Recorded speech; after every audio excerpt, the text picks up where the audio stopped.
जो राजनीति में मैं एक अपोजिशन के रूप में भी कई सालों से सांसद के रूप में काम किया और आज एक मंत्री के रूप में काम कर रहा हूँ।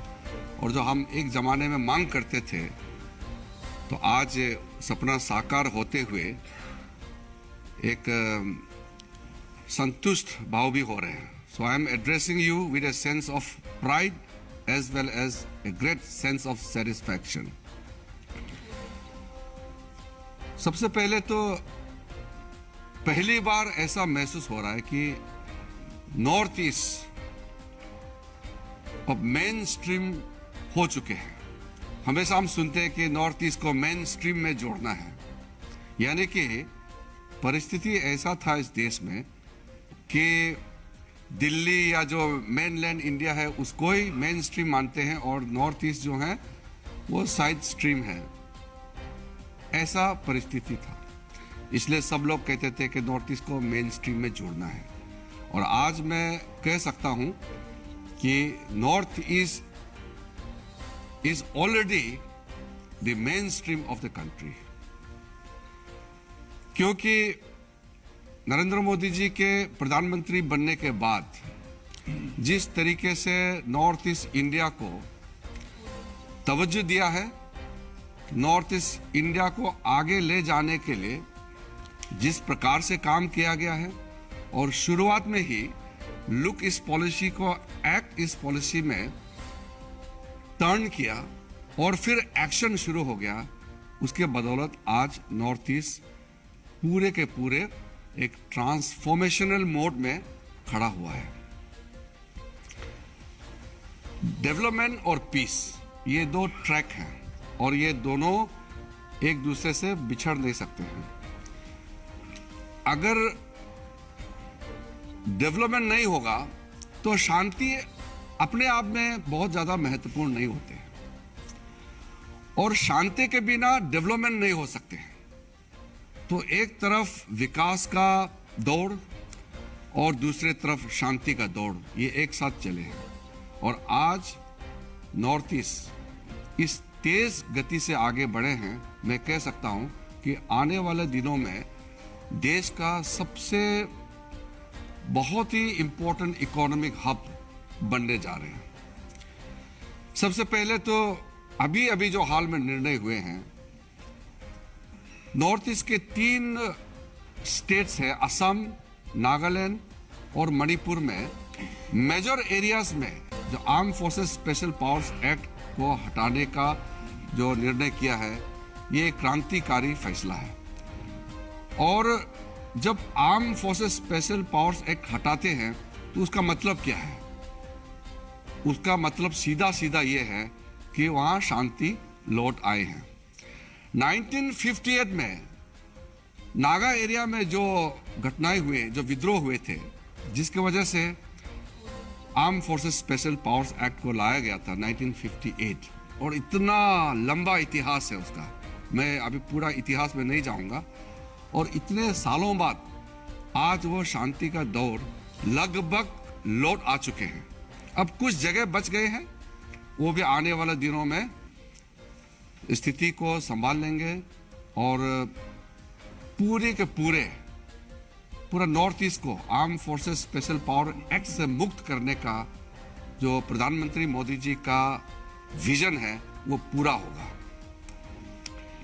2015 के बाद जब त्रिपुरा में 100% आफ्सपा को हटाया गया, मैं उस समय गृह राज्य मंत्री थे तो मैं डायरेक्टली देख रहे थे, राज्य सरकार और केंद्र सरकार तालमेल करके वहां जब पूरे के पूरे हटाए गए, उसके बाद असम के कुछ जिले से हटाए गए, फिर अरुणाचल प्रदेश के पूरे स्टेट में हटा के सिर्फ 3 जिले में सीमित किया और 2 पुलिस स्टेशन को बचाया गया था बस वो एक्ट के तहत, बाकी हट गए। उसके बाद जो आज का जो स्थिति है वो मणिपुर, नागालैंड और असम, ये तीनों राज्यों में मेजर एरिया से पूरा हट चुके हैं। तो आपको मैं ये बताना चाहता हूं कि पूरे नॉर्थ ईस्ट के लोग, सिविल सोसाइटी के मेंबर्स हो या पॉलिटिकल लीडर्स हो, सब ने इसको वेलकम किया है। और मैं प्रधानमंत्री जी का कैबिनेट का मेंबर होने के नाते और मैं पूर्वोत्तर से एक सांसद के रूप में काम कर रहा हूं, इस नाते मैं प्रधानमंत्री नरेंद्र मोदी जी का अभिनंदन करना चाहता हूं कि जिसका सपना आज साकार होते हुए हम सबके सामने में दिख रहा है।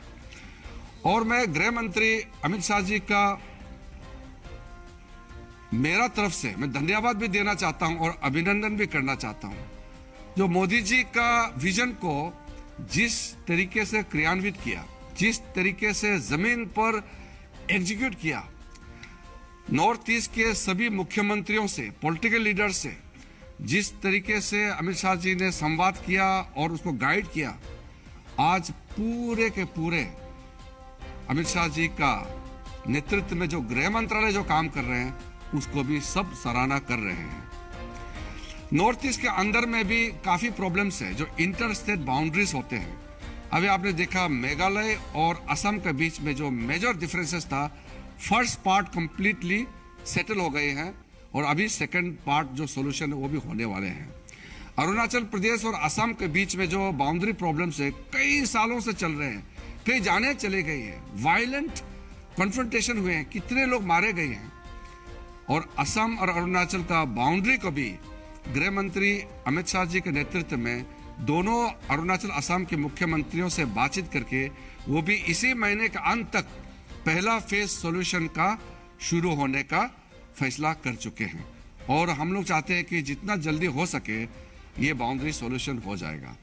असम और नागालैंड के बीच में जो वायलेंट क्लैशेस होते थे उसको भी सेंट्रल गवर्नमेंट अपने फोर्सेस के माध्यम से दोनों स्टेट गवर्नमेंट्स के कॉन्फिडेंस को साथ में रखते हुए वहां भी शांति कायम कर चुके हैं।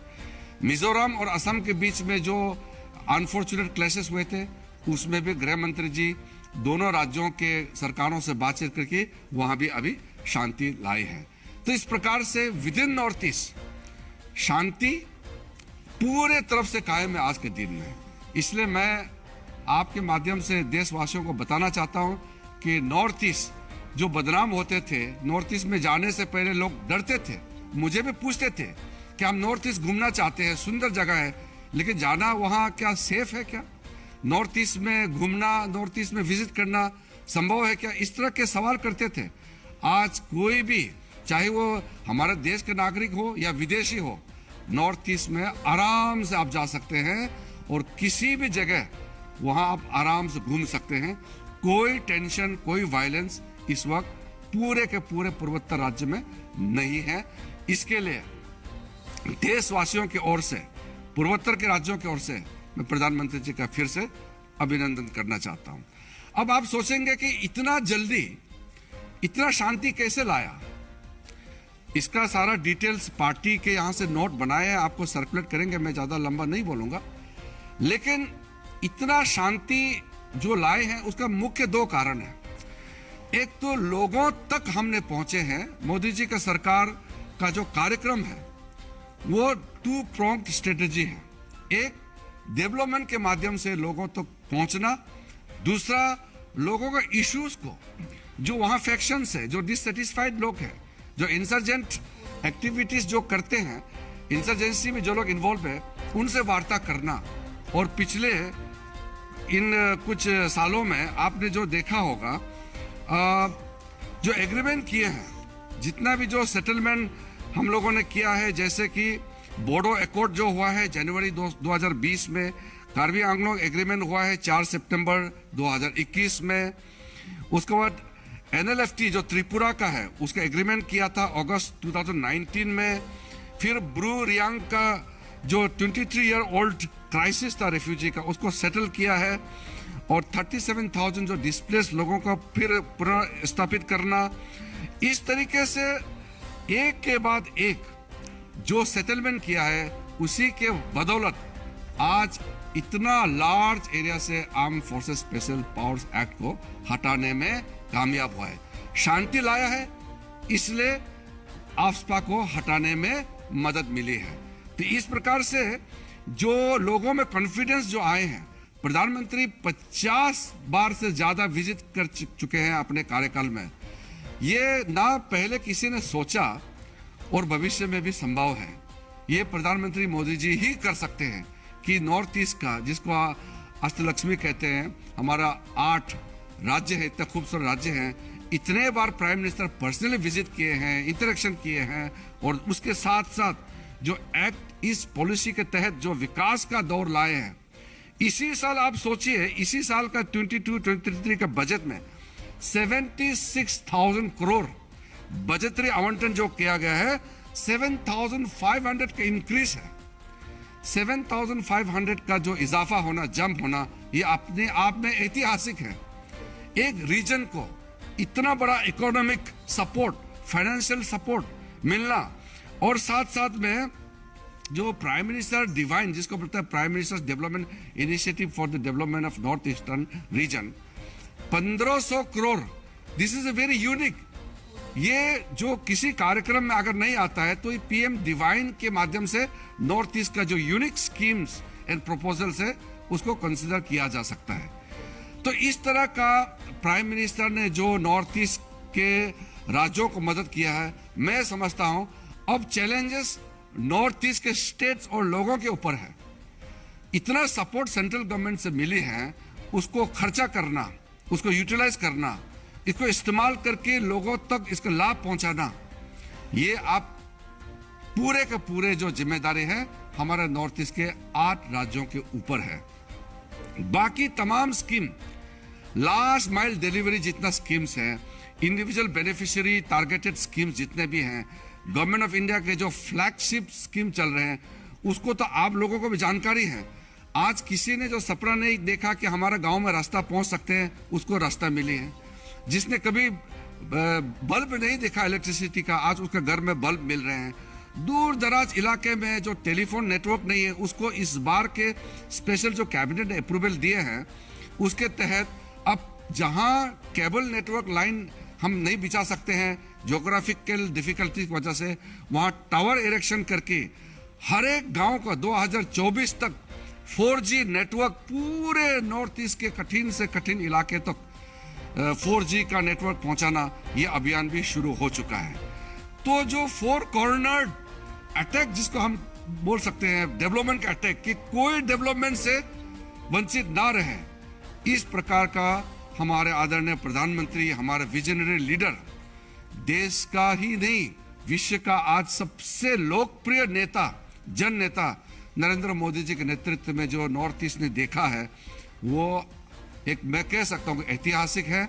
और फिर से मैं, जैसे मैंने कहा, मैं लंबा नहीं कहूँगा, डॉक्यूमेंट है और गौरव जी भी कुछ इसमें रिमार्क्स दे सकते हैं, लेकिन मैं पर्सनली इस ऐतिहासिक क्षण को आपके साथ शेयर करना चाहते थे, इसलिए मैं पार्टी कार्यालय में पार्टी के हमारे नेताओं से बातचीत करके आपके बीच में आए हैं। ये देश के लिए बहुत ही प्राउड मोमेंट है। ये मत सोचिए कि नॉर्थ ईस्ट में जो शांति का जो दौर आए हैं, ये सिर्फ नॉर्थ ईस्ट के लिए, ऐसा मत सोचिए, ये देश के लिए है। अगर नॉर्थ ईस्ट सही रहेगा, सेफ रहेगा, सिक्योर रहेगा, विकसित रहेगा, तो ये भारत देश के लिए बहुत ही अच्छी खबर है। क्योंकि सिक्योरिटी चैलेंज के माध्यम से हम देखता है तो नॉर्थ ईस्ट हमेशा बहुत बड़ी चैलेंज रही है। इसलिए North East is no more a side stream और स्टेपली मदर, जो स्टेपली मदर हम लोग ट्रीट करते हैं ना, स्टेप मदरली जो कहते हैं, वो जो हमने देखा है, वो दौर चैप्टर क्लोज हो चुके हैं। अब north east itself is part of the main stream India. इसलिए नॉर्थ ईस्ट को मैं अब मुख्य धारा में जुड़ते हुए, देखते हुए, मैं बहुत ही गर्व का महसूस अनुभव कर रहा हूं। इसलिए मैं आपके माध्यम से देशवासियों को बताना चाहता हूं कि आप नॉर्थ ईस्ट खूबसूरत जगह है, अब आप और भी घूमने आइए, इन्वेस्टमेंट करने आइए। वहाँ बिजनेस का माहौल अच्छे हो गए हैं, वहाँ कुछ भी बिजनेस करना है, घूमना है, लोगों से मिलना है। Colourful, beautiful and very peaceful northeastern region awaits the people of country under the leadership of Narendra Modi ji. Northeast people are now enjoying the benefits of the development. Thank you very much.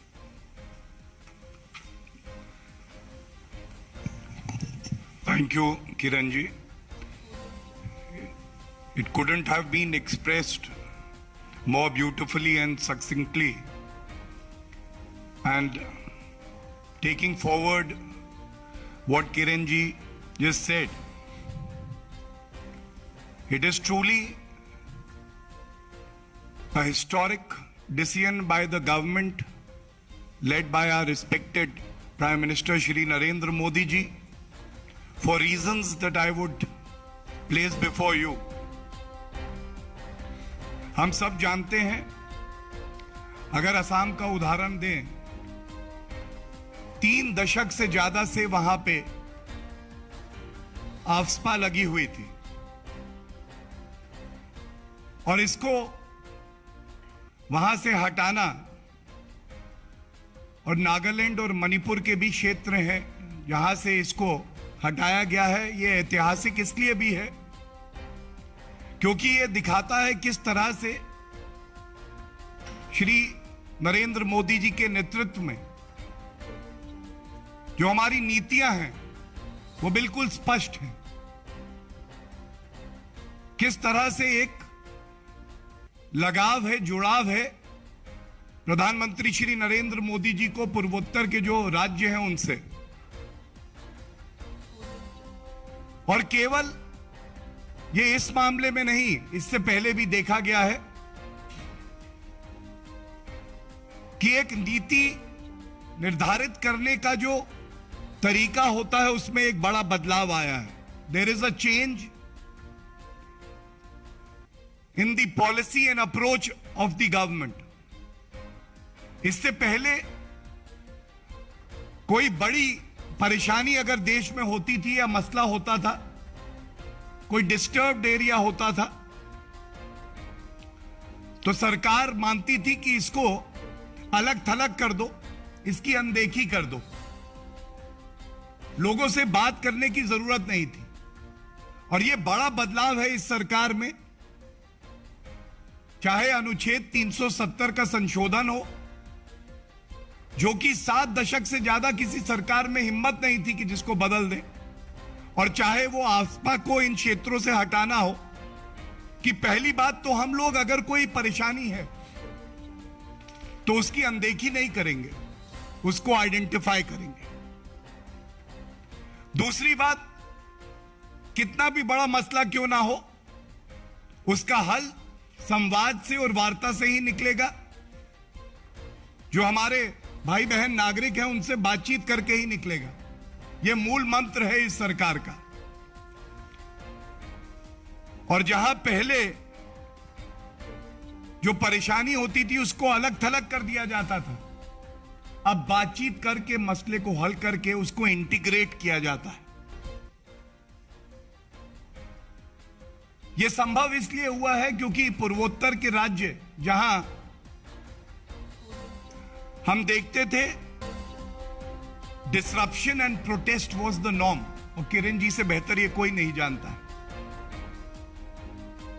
अब वहां पे progress and integration is the norm. That is the change that has come about, and it is a very welcome change, not just for the people of north east but for the entire country, because from disruption now Northeast is becoming the growth engine of our country. This is the larger message that the Honorable Prime Minister Shri Narendra Modi ji is giving to the entire country.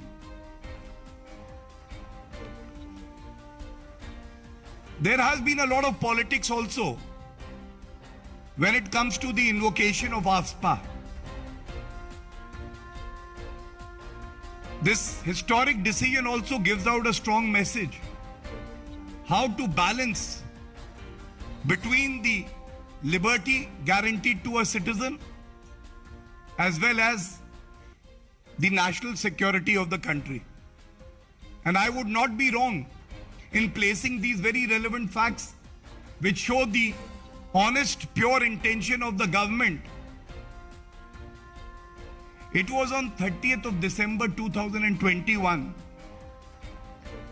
that a decision was taken by the government at the center that AFSPA will be extended for 6 months in Nagaland. Just pay attention to this very relevant fact. 3 months still remain. But what happened? The commitment and the resolve of the Modi government that a power may exist, but the exercise of that power will be only done if it is required. We will always lean towards the personal liberties of a citizen that are guaranteed under the Constitution. And thus, this decision is very welcome. It is also very important to place these facts, how the situation is improving in the northeast area. As I said, that peace has been restored. We are seeing the region progress. And since 2014, adding to the facts that the Honorable Minister placed, there is a 74% reduction in the incidents involving militancy. 74% reduction. That is remarkable by any standard.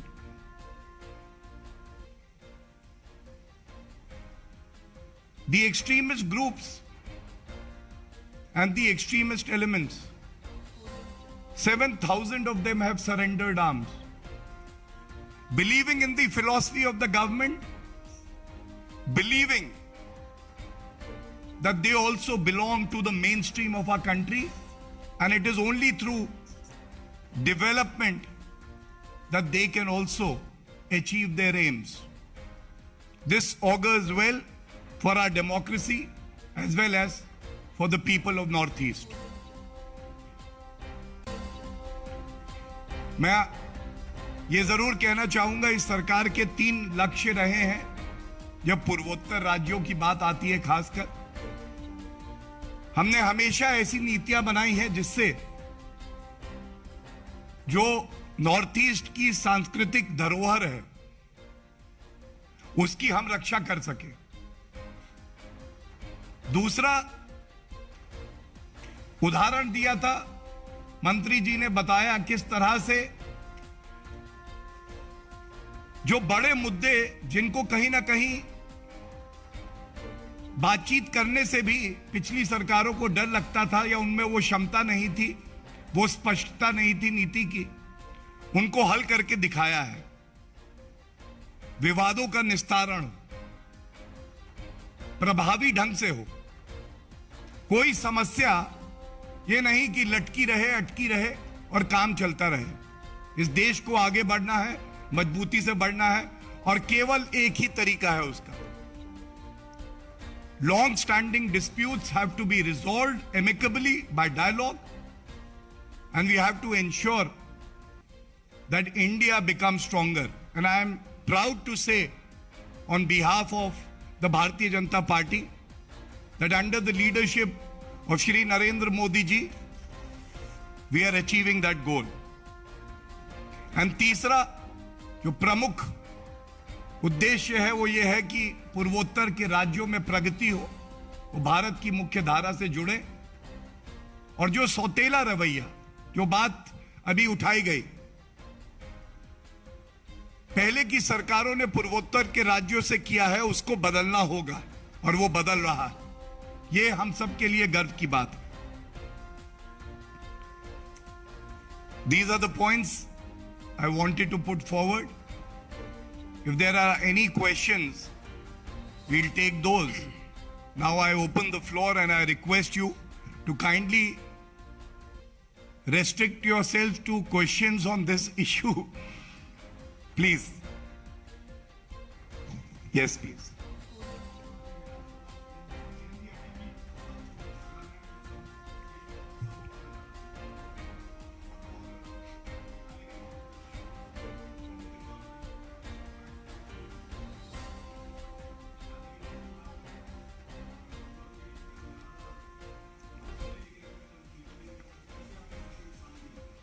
वही तो प्रक्रिया शुरू हो गई settlement का। मेघालय का साथ settlement शुरू हो गया, अरुणाचल का भी इस अप्रैल के बाद में सेटलमेंट शुरू हो जाएंगे। तो इसी तरीके से तो करेंगे। सारे के सारे प्रॉब्लम्स इतने सालों से हमारे सामने में बैठे हैं, उसको एक झटके में नहीं कर सकते हैं। इसलिए प्रोग्रेस जिस तरीके से हो रहे हैं और जैसे हमने अभी आरंभ में जो देखा, तो उस हिसाब से तो बहुत जल्द एक के बाद एक इसका सॉल्यूशन आने वाले हैं, जिसलिए होम मिनिस्टर साहब पर्सनल लेवल में मॉनिटरिंग कर रहे हैं और मैं कई चीज़ों में मैं पर्सनली मैं इन्वॉल्व हूँ, सबसे मैं बात करता हूँ। तो मुझे लगता है कि नॉर्थ ईस्ट में शांति आएगी तो भी मोदी जी के नेतृत्व में ही आ सकता है, क्योंकि जिगर चाहिए उसके लिए, दिल चाहिए। नॉर्थ ईस्ट को एक ज़माने में वो सोचते थे कि ये बहुत दूर है, इसलिए केंद्र सरकार के पास टाइम नहीं था, इसलिए अंदर तक जाकर के विषय को समझने का नहीं था। तो आज समय दे रहे हैं, दिल से काम कर रहे हैं, तभी तो सॉल्यूशन ला रहे हैं। बाउंड्री डिस्प्यूट्स का सेटलमेंट आसान नहीं होता है। 1 इंच भी जमीन इधर उधर करना कितना मुश्किल होता है। तो उसको सॉल्यूशन जब अभी मेघालय से शुरू हो गए हैं, अब अरुणाचल से शुरू होंगे, तो ये जमीन का विवाद को सुलझाना ये कितना कठिन चीज है। उस कठिन से कठिन चीज को भी हमारे सरकार मोदी जी के नेतृत्व में जो काम हो रहे हैं उसी का तो सब सराहना कर रहे हैं। और नॉर्थ ईस्ट के लोग यही चाहते हैं कि इंटरनल कॉन्फ्लिक्ट हो या एक्सटर्नल हो, मोदी जी के नेतृत्व में ही इसका सॉल्यूशन किया जा रहा है। One by one, please. Yes, just a sec, please.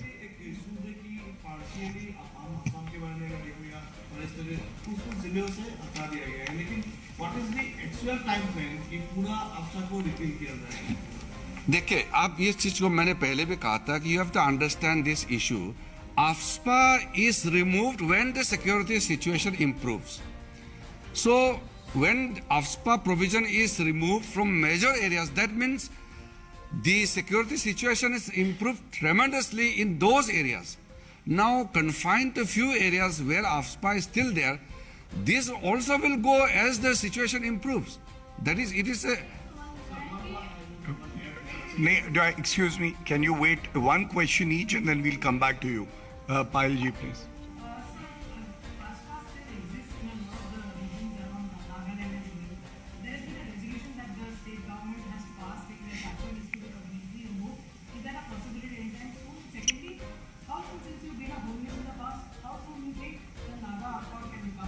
See, let us not go into the political issue, because when negotiations are going on, it will not be wise on my part to jump into in conclusion.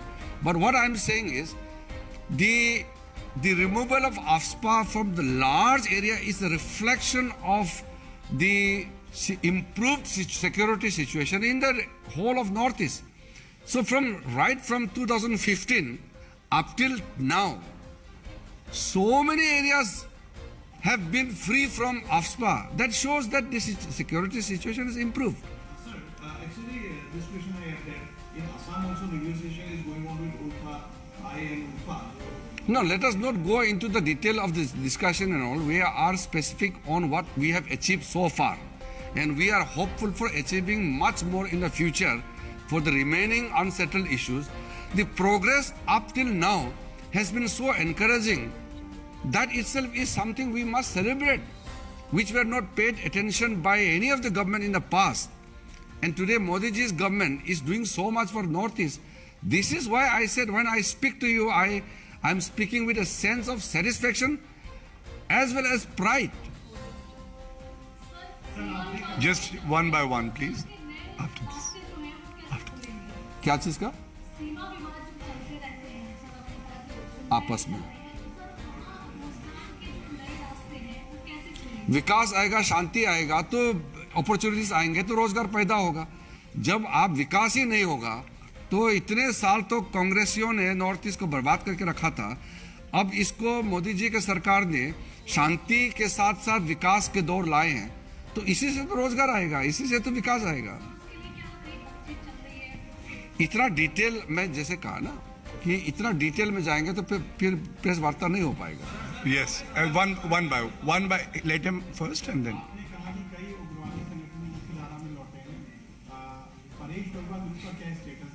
मैं individual जो वार्ता चल रहे हैं या चलने का प्रक्रिया भी है या कई कोशिशें हो रही है, इस संबंध में मैं कुछ नहीं कहना चाहता हूं, क्योंकि अब जो आज तक अचीव किए हैं उसी पे हम सीमित रखते हैं। Yes.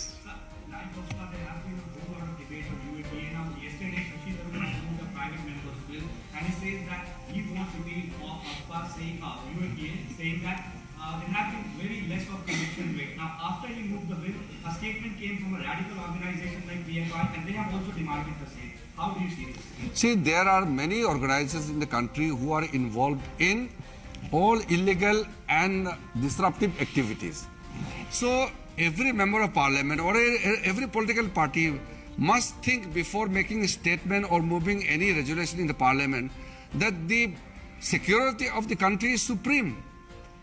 And there has to be certain laws and provisions to tackle any threat to the internal security. So seriously, I'm telling you, I don't take seriously of any Congress members saying anything about security, because during Congress time they have compromised with the security of the country. Allah. अभी महंगाई पे मत जाइए क्योंकि No, that, let's, please, I request बोल you, सकते let's हैं, take, इसको जवाब दे सकते हैं, लेकिन Not क्या in है this कि press conference. आज क्या है कि विषय Respected, north east, thank you. नहीं तो क्या है कि नॉर्थ ईस्ट का विषय फिर खत्म हो जाएगा. we'll take one more question. If anybody has a question on this topic of the press conference, please. Anybody? See, I think Please.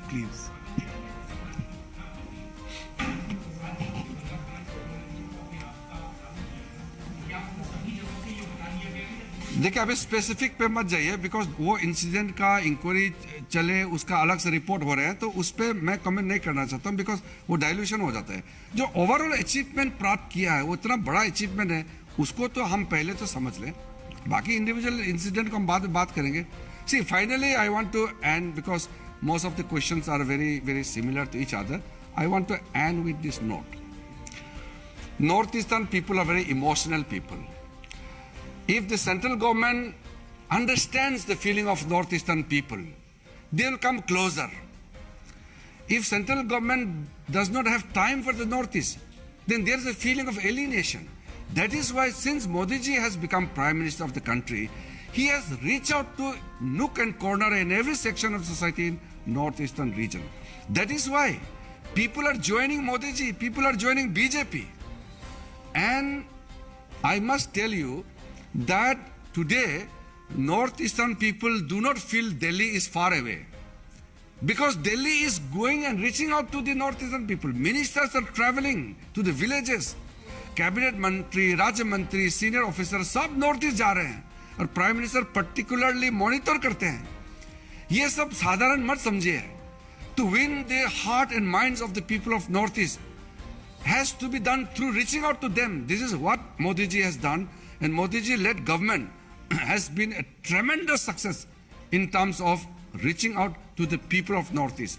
People of Northeast are no more feeling neglected or alienated. This is very important.